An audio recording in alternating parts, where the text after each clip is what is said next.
This is a republic, if you can keep it, with Mark Brewer and Jeff Timmer.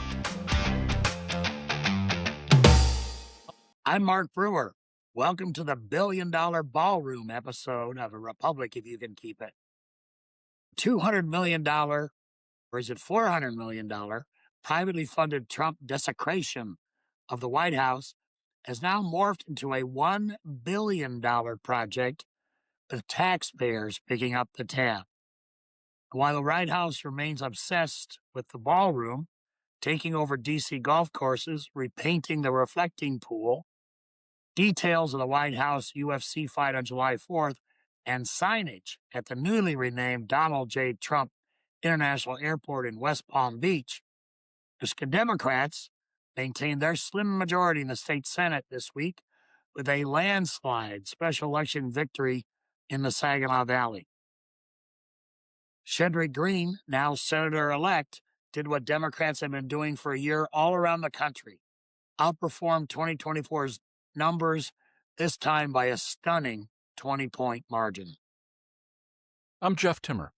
In Indiana, Trump's vengeance, amplified by around $14 million in spending, has purged 5 Republican incumbents from that state's Senate as a penance for daring to defy Trump's imperial decree regarding redistricting. A reminder that Trump's Republican Party is a cult of servility, or else. Meanwhile, the Trump bank account continues to grow, with Nepo grifters Don Jr. and Eric landing a multi-million-dollar contract from Daddy's Department of War. They very quickly become successful entrepreneurs in the military drone business as a supplement to their hawking worthless meme coins. The Michigan Supreme Court heard oral arguments this week in the battle over Michigan MAGA House Speaker Matt Hall's refusal to follow the state's constitution when it comes to sending bills passed by the legislature to the governor to enact into law. The state Senate is the plaintiff, and their lead attorney, who happens to be the Honorable Mark Brewer, Esquire, apparently did nothing to embarrass himself or his client when he made oral arguments before the Supreme Court. In the race for Democrats' U.S. Senate nomination, Haley Stevens picked up 2 endorsements, retired 4-term U.S. Senator Debbie Stabenow and the wife of incumbent Senator Gary Peters, the man Stevens wants to succeed, and who has said he will not endorse in the primary. All 3 Democratic U.S. Senate candidates are set to participate in a forum on the Pod Save America podcast scheduled to air on May 24th. The podcast reaches around 1.5 million listeners, which is just a smidge more than this podcast. Republicans are already planting seeds of doubt in next fall's election as they are claiming that Jocelyn Benson can't be trusted to run the November election because her name is on the ballot. One problem with their rhetoric, the elections in Michigan are actually run by local clerks and the State Board of Canvassers, not the Secretary of State. Benson does not participate in validating signatures on nominating petitions or certifying the results of elections, and has taken the additional step of formally establishing a firewall between her and the administration of the election. Trump looks at every single day as the ignorance on display sweepstakes and has called for the impeachment and or indictment of House Democratic leader Hakeem Jeffries. Impeaching House members isn't a thing. This whole thing is just one more word salad from the mouth of someone a majority of Americans think is lacking the mental sharpness to do the job. Trump held his first post-White House Correspondents' Dinner campaign-style rally at the friendly turf of the Villages retirement community in Central Florida.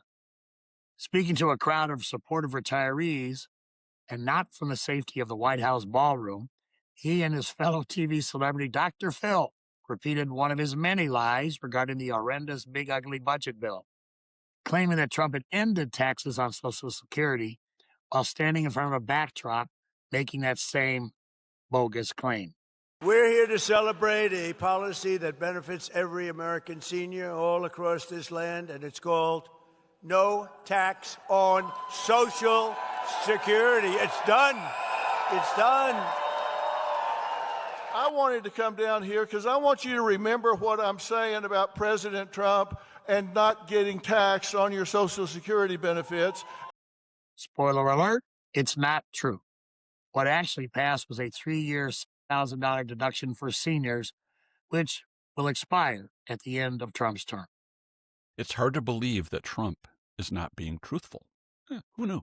Mark, why don't we bring in our intrepid producer, who happens to be located near the border of Michigan and Indiana and has kept his eye very closely on the developments in the state to the south of us here in the Trump retribution campaign that we saw play out this week.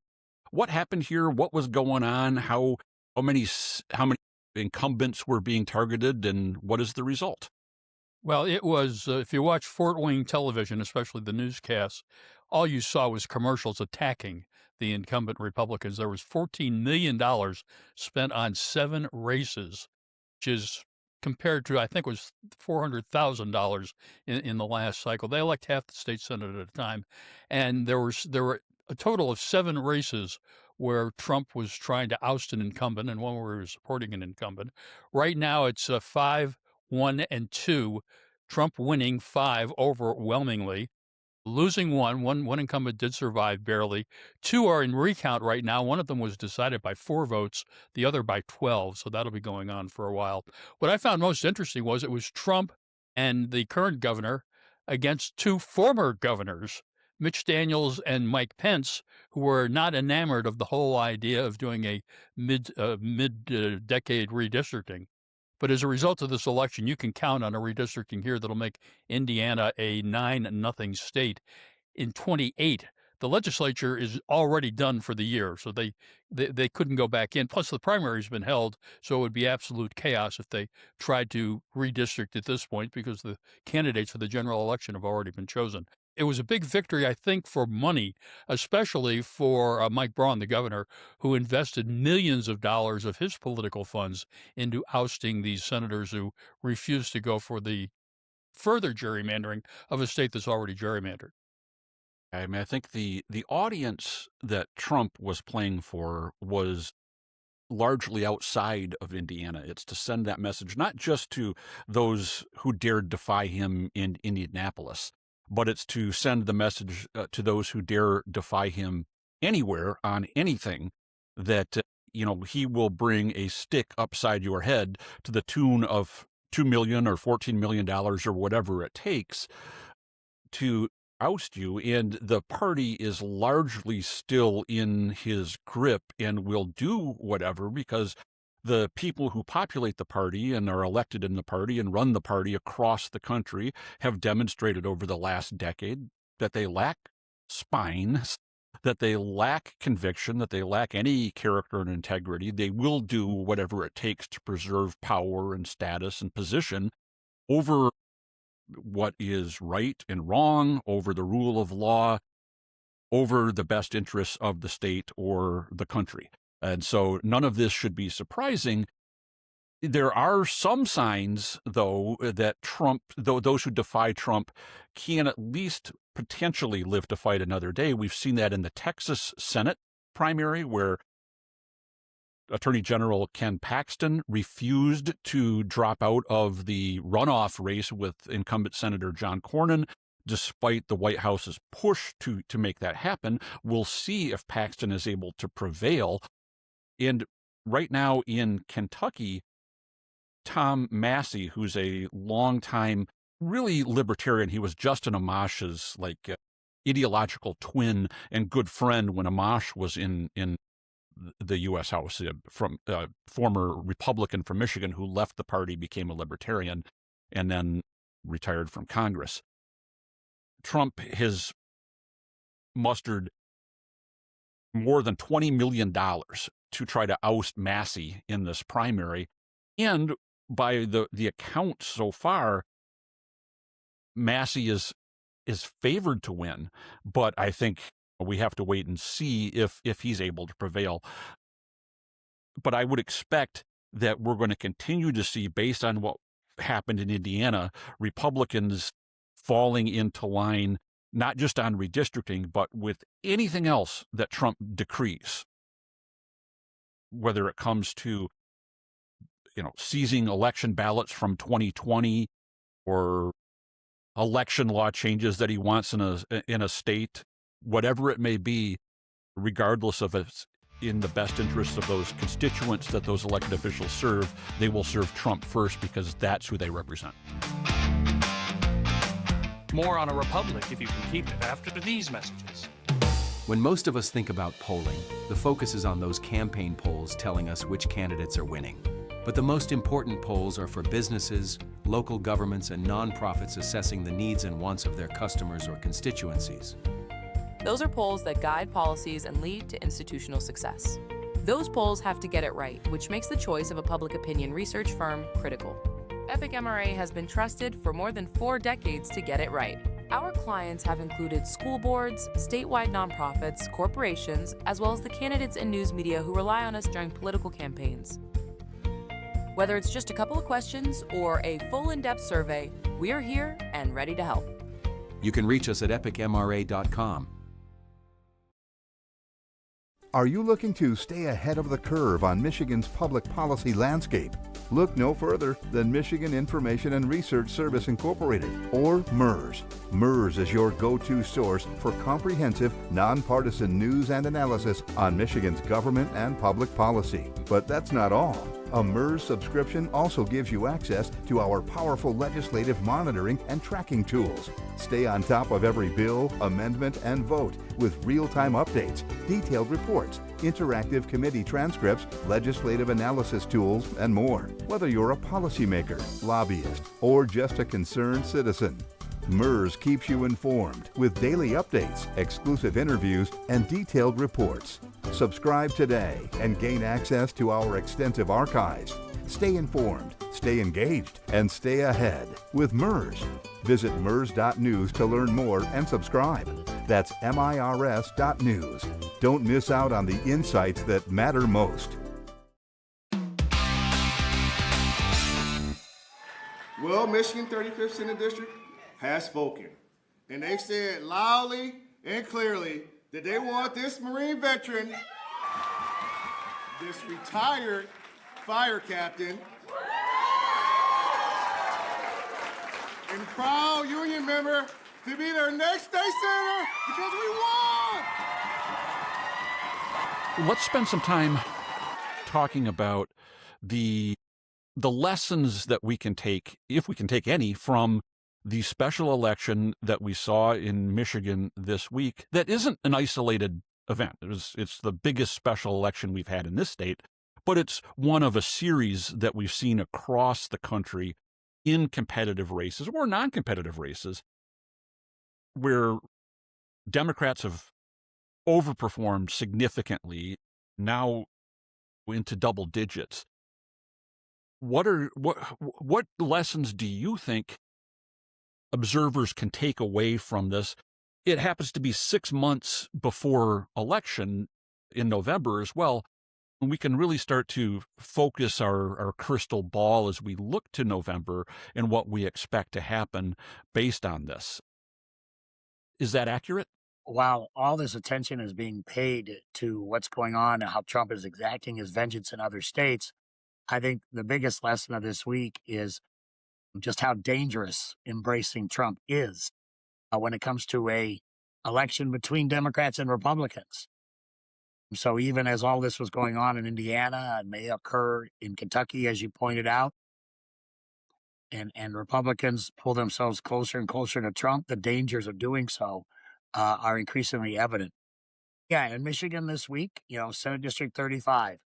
And people need to remember, this is the area of the state where Trump actually went first when he campaigned in 2016. I remember that. He went to the Saginaw Valley, and he thought he could appeal, and he has over the years, to appeal to disaffected working voters in this state. And so I think that's an additional kind of piece of context we need here. What Shedrick Green did this week was remarkable. I saw some analysis that said his margin, the overperformance there, was among the top overperformances of all the hundreds of special elections that have been held since Trump was elected. So it's not just significant that he won, it was an overperformance. It was one of the biggest ones in the country. 20 points he wins by. This is a district Harris carried by only less than a point, actually, in 2024.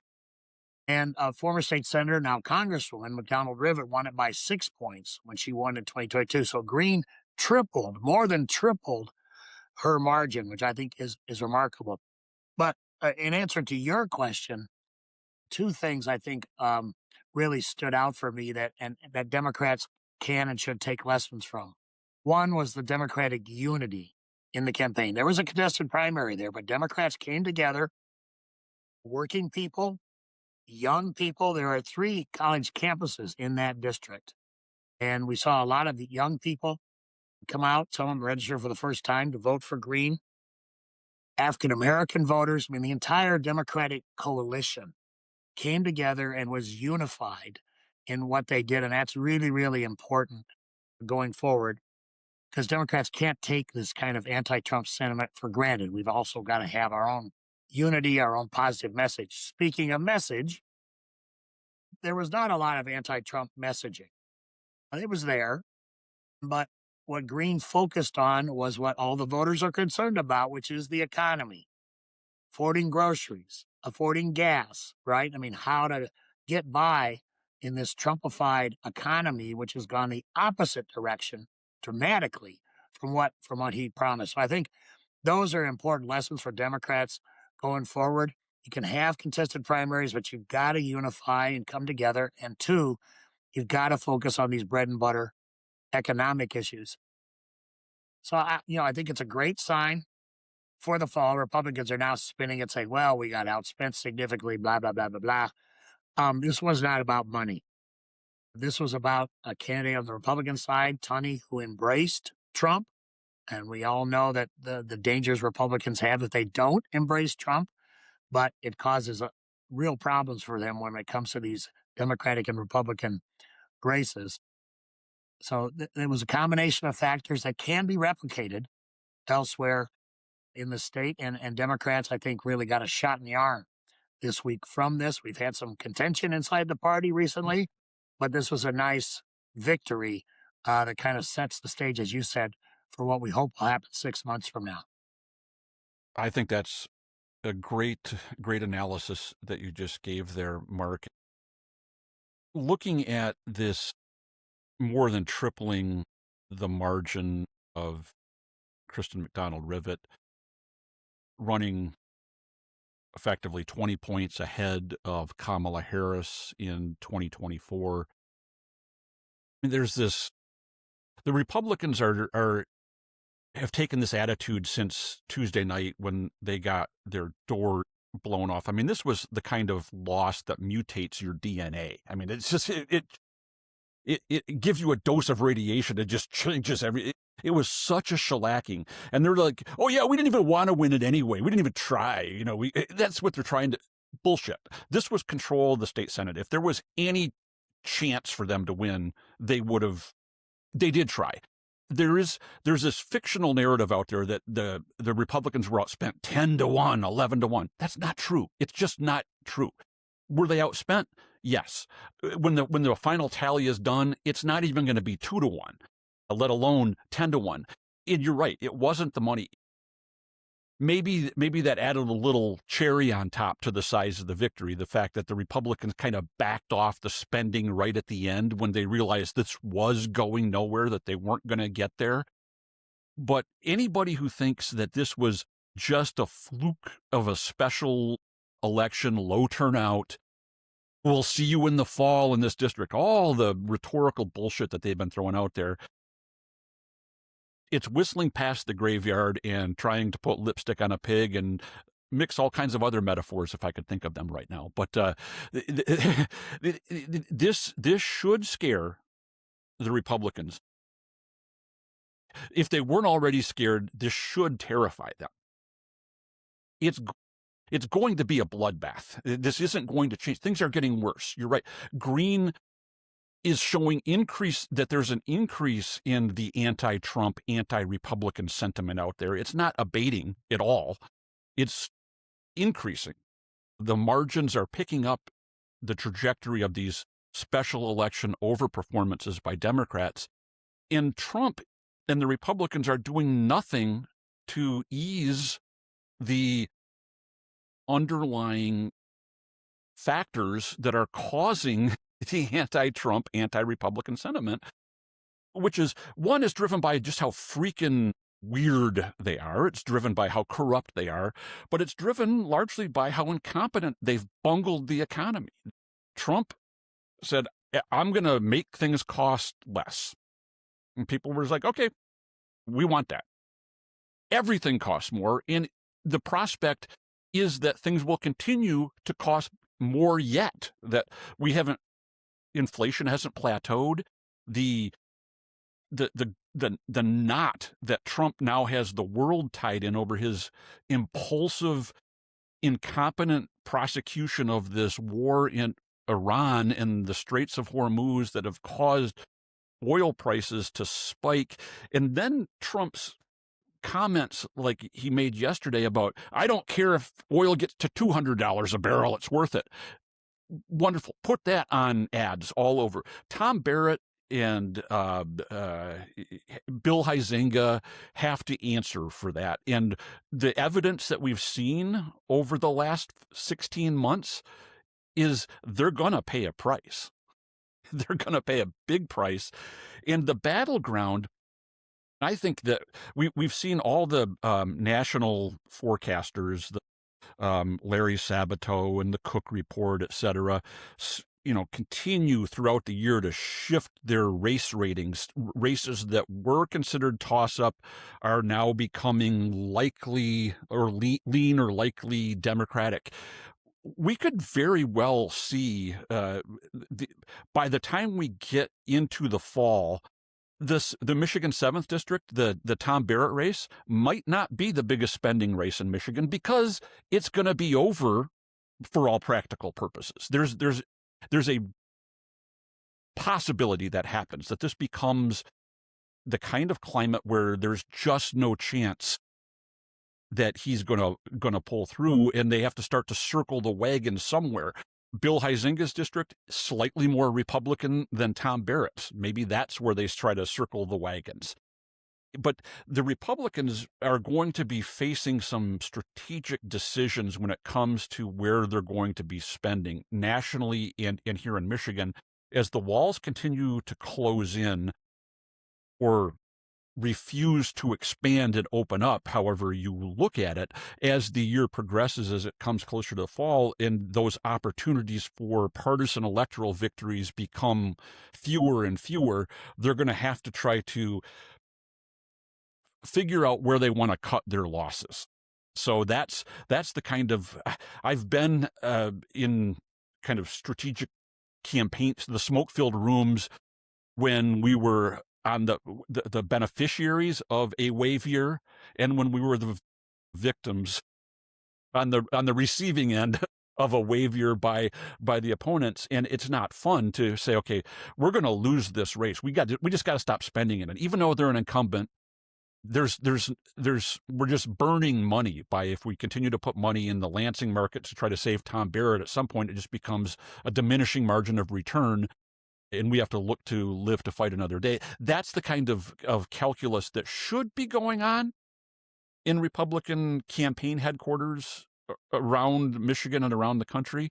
Whether they dare say that, I don't, in this totalitarian, authoritarian, if you defy the White House, the RNC, or the White House political office, we're going to spend money against you, like we saw in Indiana.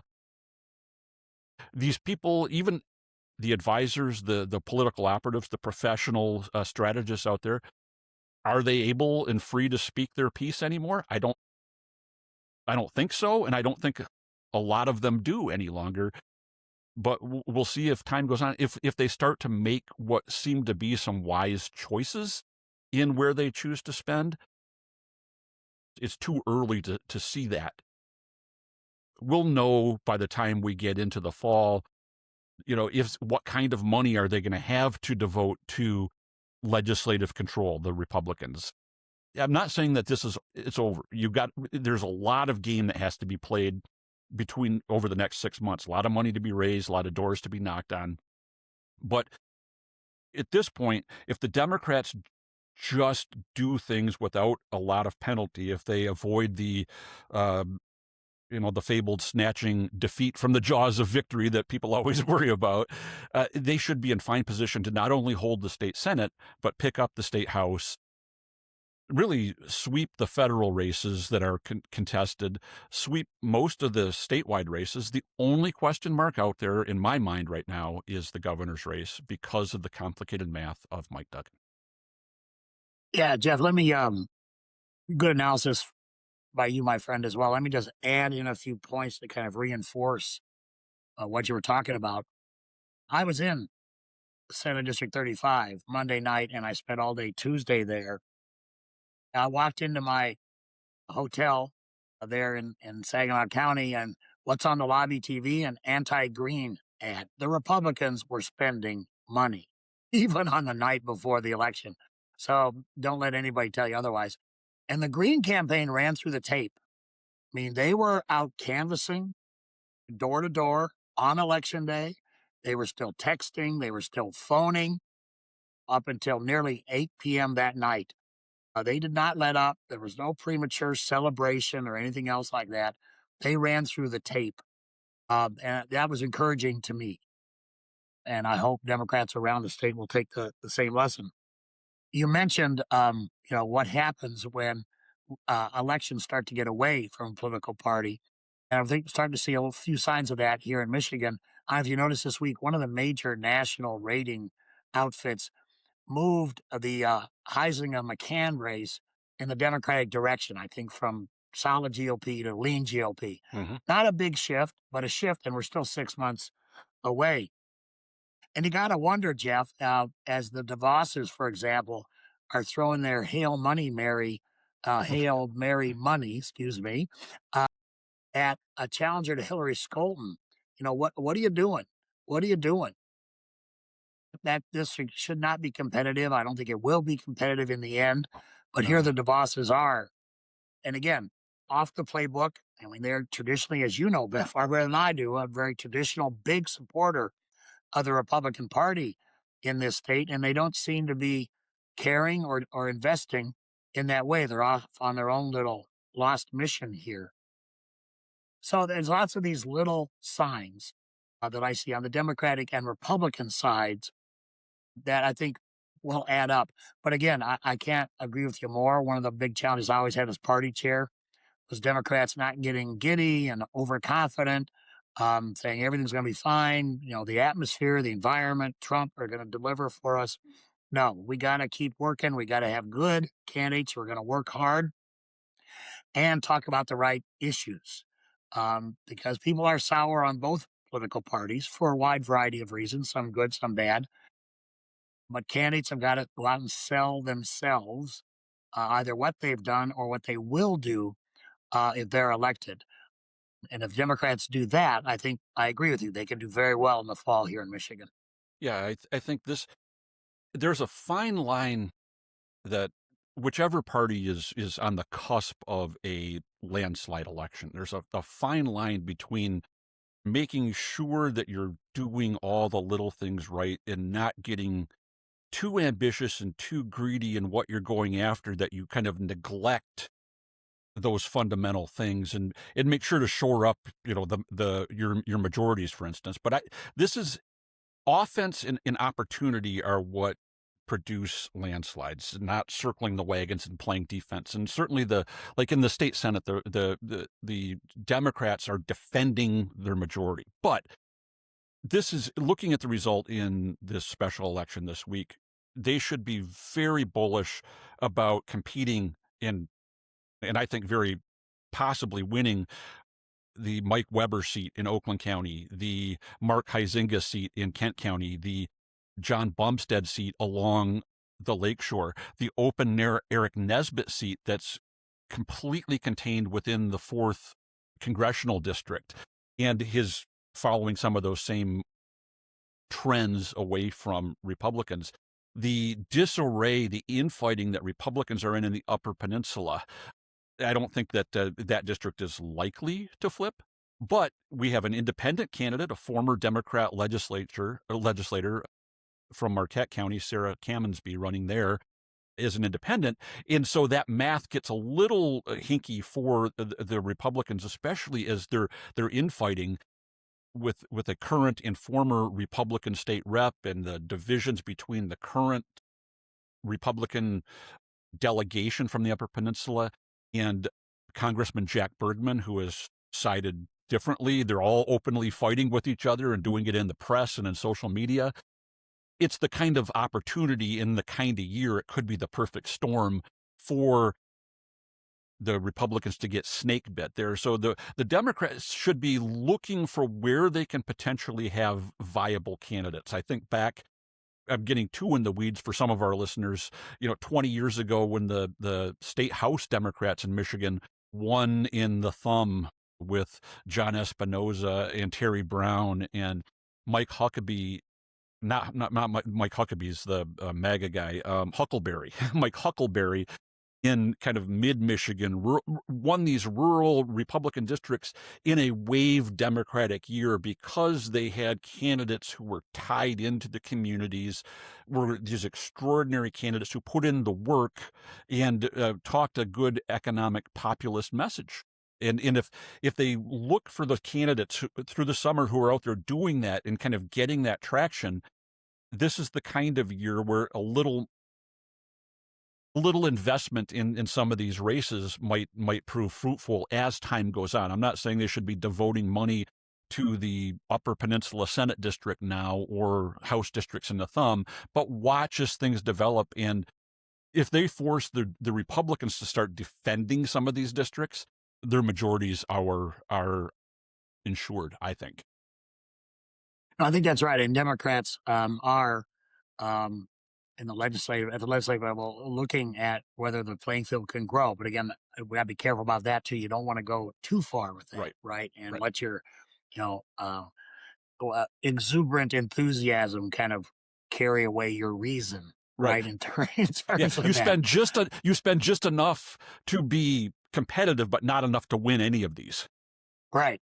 You spread yourselves too thin. Right. So there's a really important balance there, particularly for Democrats who, frankly, we never have the resources that the other side has. But there are a lot of hopeful signs. You talked about rural areas. We saw some of that in Senate District 35, which has a significant amount of rural farm country and so forth. And there were Republican farmers who said, I'm fed up with Trump. I'm voting for Green.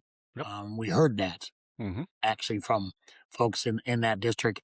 And I don't think that sentiment's limited to the Senate District 35. I think that's you'll find that sentiment all over the state. And that district, again, it really is a microcosm of Michigan. Some urban areas. Obviously, we got Midland, but also a lot of rural farm country as well. Racial diversity. Racial diversity. Significant minority populations, professional population, and like I said, students as well. So again, it's a good sign, I think, for Democrats if they can just use it to build on. Well, that is a wrap for this week. And it's another week, and we still haven't received a bottle of Cash Patel bourbon. We continue to hold out hope. But before we leave, a little self-promotion, if we may. We have some new merch available on our not quite Amazon size online store. It's the 8647 Seashell mug, suitable for your next walk on the beach. And it can be yours. Just head over to our website, arepublicpodcast.com, and click on the merch store button, and we guarantee you will not be bothered by the Justice Department. And while you're there at our website, be sure to subscribe to our video podcast on our YouTube channel. It's free and has some extras you won't hear on the audio version of our weekly missive. And if the Republic is still standing, unlike Alex Jones' InfoWars, Jeff and I will be back in a week. Thank you for your attention to this matter. A Republic, if you can keep it, is a presentation of Michigan citizens for a better tomorrow.